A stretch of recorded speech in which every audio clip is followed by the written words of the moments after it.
राम राम प्यारे विद्यार्थियों, स्वागत है आपका संजीव सर की केमिस्ट्री के अंदर। जैसे आपने हमारा पहला लेक्चर देखा होगा तो आपको कुछ समझ में आया होगा। तो उस लेक्चर को आप कम से कम 2 बार देखिए, क्योंकि वो काफी इंपॉर्टेंट है, एक तरह से जनरल नॉलेज टाइप में है वो। तो आज की वीडियो के अंदर भी हमारा ज्यादा कुछ नहीं होगा, जो बेसिक होगा। जो पहले की वीडियो थी उससे भी बहुत ज्यादा बेसिक है ये, आप लोगों को इसके बारे में पता ही है। क्योंकि हम में ऐसी चीजें पढ़ेंगे, जैसे मैटर पढ़ेंगे। मैटर आप 6th-7th क्लास से आप पढ़ते आ रहे हैं, फिर सॉलिड लिक्विड गैस, ये सारी चीजें हम आज इसके अंदर डिस्कस करेंगे। हम जनरल आज डेफिनेशन ही डिस्कस करेंगे। काफी इंपॉर्टेंट लेक्चर है, कुछ नई डेफिनेशन आप लोगों के सामने आएंगी। और वीडियो को पूरा वॉच कीजिए स्टूडेंट्स। और जब तक आप वीडियो को 2-3 बार नहीं देखेंगे, इसके जो हम लिखवा रहे हैं जो भी है उसके आप नोट तैयार कीजिए। तो ये चीज रहेगी आज हमारी। तो देखिए, ज्यादा टाइम ना खराब करते हुए हम चलते हैं अपने टॉपिक के ऊपर। तो इसके अंदर पूछा है व्हाट इज मैटर। मैटर क्या है? कोई भी चीज है भाई, वो क्या है? एक मैटर है। क्योंकि मैटर से ही सारी चीजें निकलती हैं। जैसे ही हम डिस्कस करते हैं, स्टार्ट करते हैं भी मैटर क्या है। तो देखिए, एक बार आप लोगों को पता भी होगा, anything that occupies space possesses mass and the presence of which can be felt by any one or more our five senses। यानी कि ऐसी कोई भी चीज जो क्या करती हो, ऑक्यूपाई करती हो स्पेस, यानी कि किसी स्थान को घेरती हो। पोजेस मास, उसका कोई ना कोई मास हो। And the presence of can be felt by any one और मोर आवर फाइव सेंसेस। यानी कि ऐसी चीज जो क्या हो, स्थान भी घेरती हो, मास भी हो उसका, और उसके अंदर क्या हो, यानी कि वो हमारी 5 सेंसेस के द्वारा फिल्ट की जाती हो, उसको हम क्या बोलते हैं? मैटर बोलते हैं। जैसे हम बात करते हैं, इस मार्कर की बात करें हम, तो इसके अंदर क्या है भी, हम हाथों से इसको टच कर सकते हैं, आंखों से देख सकते हैं। इसका कुछ ना कुछ मास है, इसकी डेफिनेट कोई ना कोई शेप है, और ये क्या कर रहा है, हमारी सेंस के द्वारा क्या और फील भी हो रहा है, तो इसको हम मैटर बोलेंगे। फिर आप बात करें किसकी, हम बात करें हमारी ह्यूमन बीइंग की बात करें, तो हम भी क्या है, हमारे अंदर डेफिनेट मास है, हमें फील भी किया जा सकता है, सब कुछ है। ऐसे ही बोर्ड की बात करें हम, अब आप लोग इस बोर्ड को देख रहे होंगे, तो इसका क्या है, डेफिनेट शेप भी है, इसकी कुछ ना कुछ मास भी, और आप इसको क्या कर सकते हैं, फील भी कर सकते हैं। तो उसी चीज को हम क्या बोलते हैं, मैटर बोलते हैं। तो ये सभी तो आप लोगों को पता होगा। फिर हम देखते हैं भी क्लासिफिकेशन ऑफ मैटर। फिर आपने देखा होगा भी, आप कह देते हैं भी सॉलिड लिक्विड गैस, नहीं, उसके अलावा भी बहुत चीजें होती हैं। देखिए धीरे धीरे भी classification of matter. Classification matter भी ये कितने टाइप की होती है matter? These are class of 2 type. इनकी क्या होती है, 2 टाइप्स होती है। कौन कौन सी? फिजिकल क्लासिफिकेशन बोलते हैं और एक केमिकल क्लासिफिकेशन बोलते हैं। तो आगे देखते हैं हम किसके बारे में, फिजिकल क्लासिफिकेशन। फिजिकल क्लासिफिकेशन क्या है बच्चों? Based on the physical state under ordinary condition of temperature and pressure, matter classify into 3 types. यानी क्या कह रहे हैं अभी, जो फिजिकल स्टेट है, हमारी फिजिकल क्लासिफिकेशन है, वो किसके ऊपर बेस है? Under ordinary condition of temperature and pressure, matter can be classify into 3 type. यदि हम टेम्परेचर और प्रेशर की कंडीशन को सेम रखें, तो इसको हम क्या करते हैं, 3 टाइप्स का बताते हैं। कौन कौन सा? और ये फिजिकल है, 2 बताए थे हमने, केमिकली आगे डिस्कस करेंगे, ये फिजिकली है। तो ये कौन कौन से? ये सभी आपको पता होगा, सॉलिड, लिक्विड्स और गैसेस। और 9th क्लास में आपने 2 स्टेट के बारे में और सुना होगा, एक तो प्लाज्मा कंडेंसेट थी, और एक कौन सा था, बोस-आइंस्टीन कंडेंसेट। तो वो दोनों चीजें थी। अब इसके बारे में हम सॉलिड के बारे में पढ़े हैं, वैसे तो आपको पता ही है सभी कुछ इसके बारे में। तो क्या कह रखा है सॉलिड के बारे में, एक जस्ट डेफिनेशन सी लिख दी, इफ इट पोजेसेस। यदि एक आप सॉलिड किसको कहेंगे, यदि उसके पास क्या है, if it possesses a definite मास। यदि उसके पास क्या है, डेफिनेट मास है, डेफिनेट शेप हो उसकी, और डेफिनेट वॉल्यूम हो, उसको हम क्या बोलते हैं, सॉलिड्स बोलते हैं। जैसे कि शुगर होगी, गोल्ड हो गया। जब भी आपने घरों के अंदर जो आपकी शुगर है, चीनी आपने देखा होगा, उसकी डेफिनेट शेप होती है और मास भी होता है। हम उसको क्या करके लाते हैं, वेइंग करवा के जब लेकर आते हैं। और जैसे ये मार्कर हो गया, तो इसका डेफिनेट शेप है।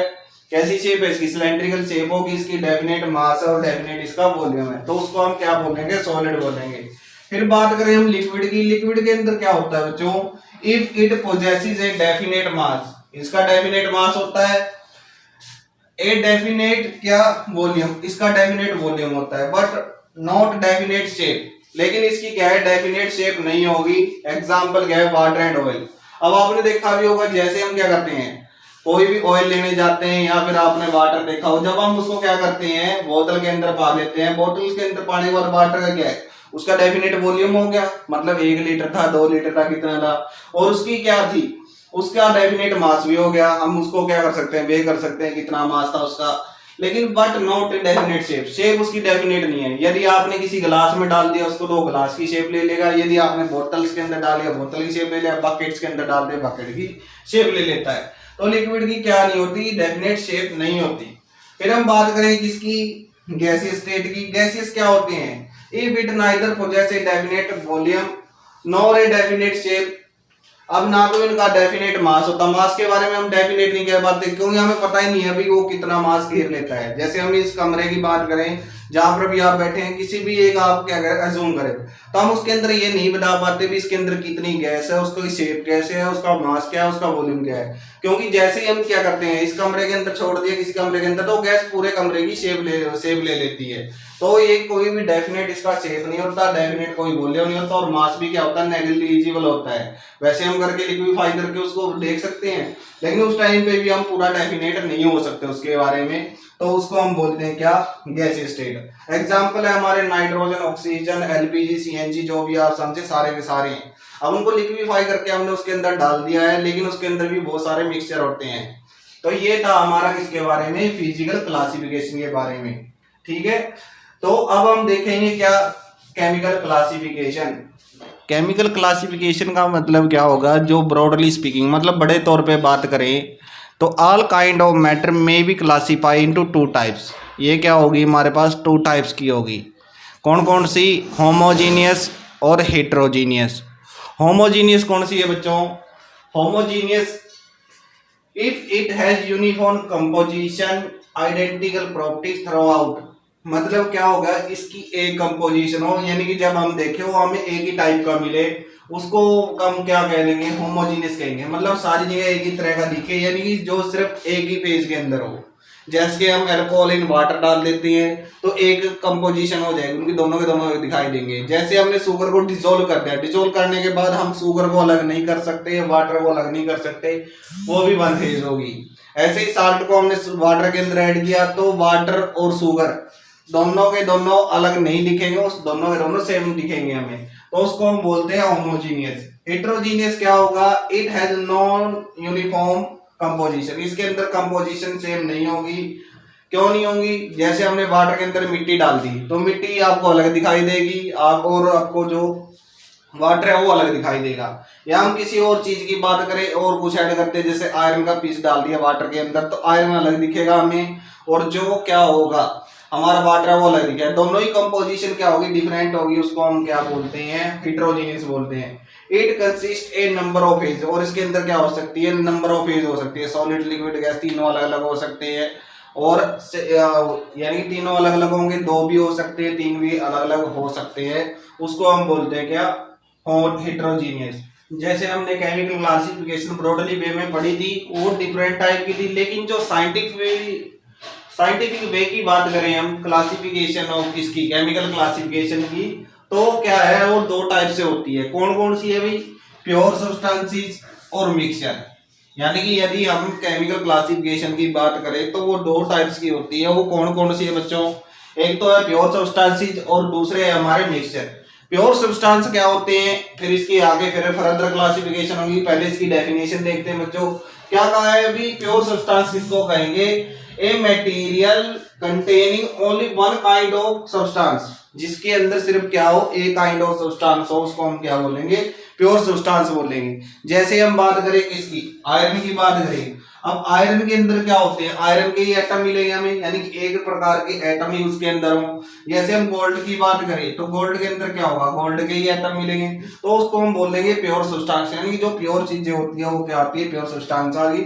मिक्सचर क्या होगा, मिक्सचर क्या होगा, material containing more than one substances are not pure are called mixture. यानी कि जो क्या हो, एक काइंड के एटम ना हो, उसके अंदर मिक्सचर हो, तो उसको हम क्या बोलेंगे, मटेरियल मिक्सचर बोलेंगे। जैसे कि हम बात करें स्टील की, अब आप लोगों को पता होगा स्टील के अंदर क्या होता है, आयरन है, प्लस में क्या है, कार्बन है, तो दोनों के दोनों क्या आएंगे, अलग अलग टाइप के क्या हो गए हमारे एटम्स हो गए, तो इसको हम बोलेंगे मिक्सचर। मतलब एक से ज्यादा डिफरेंट टाइप के क्या हो एटम हो, उसको हम बोलते हैं मिक्सचर। तो ये मिक्सचर है। मिक्सचर के अंदर फिर क्लासिफिकेशन होगी, जैसे हेट्रोजीनियस, होमोजीनियस, वो हम देखते हैं टेबल के साथ। तो मैटर को हम टेबल के साथ समझते हैं। अभी देखिए क्या होता है, फिजिकल और केमिकल क्लासिफिकेशन की बात कर रहे हैं हम। तो फिजिकल क्लासिफिकेशन के अंदर जैसे हमने पहले ही पढ़ा, अभी सॉलिड, लिक्विड, गैस 3 फेजों के अंदर पाई जाती है, और ये आप लोग पढ़ भी चुके हैं। फिर हम बात करते हैं केमिकल क्लासिफिकेशन की। तो ब्रॉडली स्पीकिंग के अंदर हमने देखा था भी ये होमोजीनियस और हेट्रोजीनियस होते हैं। लेकिन जब हम साइंटिफिक वे की बात करते हैं तो ये 2 प्रकार के होते हैं, प्योर सब्सटेंसेस और मिक्सचर। प्योर सब्सटेंस के अंदर भी देखिए आगे इसकी 2 टाइप्स हो जाती है, कौन कौन सी, एलिमेंट्स और कंपाउंड। एलिमेंट्स क्या होंगे भी, जैसे आप पढ़ेंगे भी मेटल, नॉन मेटल और एलॉय, मेटल के बारे में, मेटलॉइड्स के बारे में, यानी कि ये क्या होंगे, सेम काइंड ऑफ एटम के बने हुए होंगे, उनकी बात करेंगे हम इनके अंदर, मेटलॉइड्स की बात करेंगे। जबकि हम बात करें कि किसकी बात करें हम, कंपाउंड की, और ये दोनों के दोनों एलिमेंट और कंपाउंड दोनों के दोनों होमोजीनियस स्टेज के अंदर होते हैं, यानी होमोजीनियस होते हैं, सिंगल फेज के अंदर मिलेंगे, सॉलिड मिलेंगे या लिक्विड या गैस मिलेंगे। लेकिन कंपाउंड करें, कंपाउंड क्या होते हैं, एक से ज्यादा प्रकार के क्या होते हैं, एटम होंगे इसके अंदर, और वो एटम्स क्या होंगे, एक दूसरे के साथ कंबाइन होंगे। वो आगे हम पढ़ेंगे किसके अंदर, इनऑर्गेनिक कंपाउंड और ऑर्गेनिक कंपाउंड के अंदर। इन दोनों की स्टडी हम जैसे जैसे अब हम क्या करेंगे, आगे आने वाले लेक्चर के अंदर हम इन सभी को हम ब्रॉड के अंदर डिस्कस करेंगे।